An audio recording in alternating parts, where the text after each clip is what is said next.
Mickey and Jules, a chaotic, lovesick duo, kick things off by robbing a gas station. Mickey struggles to open the register because oops, the cashier straight up faints.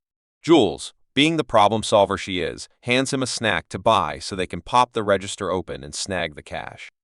They dip, with the money and the snack, obviously. Their grand plan? Escape to Florida and leave their trash lives behind. Jules is all hyped, vibing on the road, but then, bam, they run out of gas. The irony isn't lost on them. They just robbed a gas station and didn't think to, get gas. Now they're stranded, so they start walking until they stumble upon a bougie house. Breaking in seems like a solid plan B, but the front door is deadbolted. No problem, Jules hands Mickey a crowbar, and they let themselves in. Inside, they make themselves at home, snorting coke and brainstorming their next move. That's when Mickey gets a genius idea: siphon gas from the homeowner's car. They head to the basement to find a hose, and that's when things get real weird. Chained to the floor is a little girl. Jules instantly wants to help, but Mickey hesitates. Ultimately, they agree no way are they leaving her here. Just as they're about to bail, the homeowners walk in. Enter George and Gloria, a seemingly normal, suburban couple. Mickey pulls his gun, but George, cool as a cucumber, suggests they take what they want and leave. Mickey makes it clear they're taking the kid. George and Gloria, looking way too chill about this, lead them back downstairs. But the second George unchains the girl, whom they call Sweetie Pie, she bites Mickey. Before he can react, George headbutts him into unconsciousness. Mickey wakes up tied to a bed, and things only get creepier. Gloria, channeling full psycho mommy energy, tries to seduce him. She shows him photos of her son, Ethan, who plot twist is not real. Meanwhile, Jules is chained in the basement, attempting to bond with Sweetie Pie. No response. After 2 days, Jules breaks down, admitting her parents abandoned her as a kid. Mickey, playing along with Gloria's weird advances, asks to touch her. She uncuffs him, and he immediately throws her off. He bolts for the door only to be stopped by George, gun in hand. Back to the basement he goes. Mickey and Jules hatch a plan. He remembers Jules's tongue stud and convinces her to pull it out so he can pick the locks. It's painful, but they do it. Jules unlocks herself, but when she tries to free Mickey, the stud breaks. Thinking fast, she runs to find another way. George storms in and, in true psycho fashion, threatens to cut off Mickey's ear unless he talks. Mickey bluffs, claiming Jules went to meet someone. If he's not there soon, the cops will show up. George buys it and drags Mickey outside at gunpoint. Jules, always one step ahead, emerges holding Ethan, aka creepy porcelain doll Gloria is obsessed with. She threatens to drop it unless George lets Mickey go.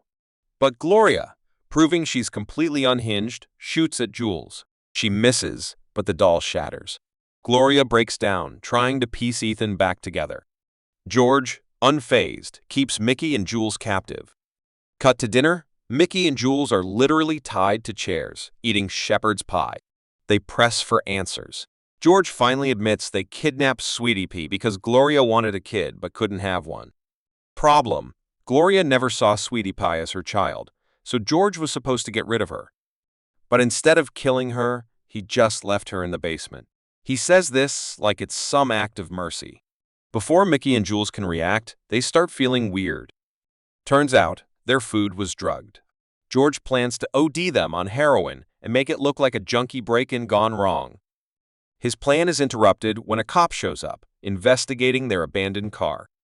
George, smooth as ever, plays it cool, but the cop notices the busted door. He insists on coming in.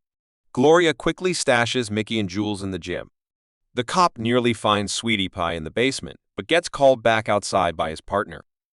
Jules, groggy but determined, gets her hands on some cocaine and forces Mickey to take some too. It snaps them back to life. High as hell but functional, they trick George and Gloria into thinking they ran away. Once the couple leaves to search for them, Mickey and Jules double back to free Sweetie Pie.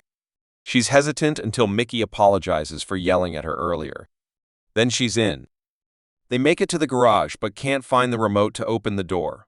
Meanwhile, George and Gloria come home to find their keys and Sweetie Pie missing. George hears the garage door and rushes over. He catches Mickey and Jules trying to escape, gun raised. Mickey, in a last-ditch effort, turns to Jules and says, "I love you." Then he floors it. George fires. Mickey takes a bullet to the chest, but the car slams into George, sending him flying. Jules barely has time to process Mickey bleeding out in front of her before George, somehow still alive, grabs her, trying to strangle her. But Sweetie Pie, standing beside the wreckage, picks up George's gun. He softens, tries to sweet-talk her. She shoots him. Right in the head. Gloria comes outside, luggage in hand, fully delusional.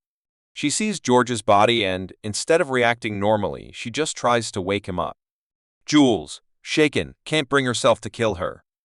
For the first time, Sweetie Pie speaks. "I'll go with you." They walk until they're picked up by a kind woman, hitching a ride straight to Florida. Cut to home movie-style footage of Jules and Sweetie Pie at the beach, finally happy. They run a little knick-knack shop named after Mickey.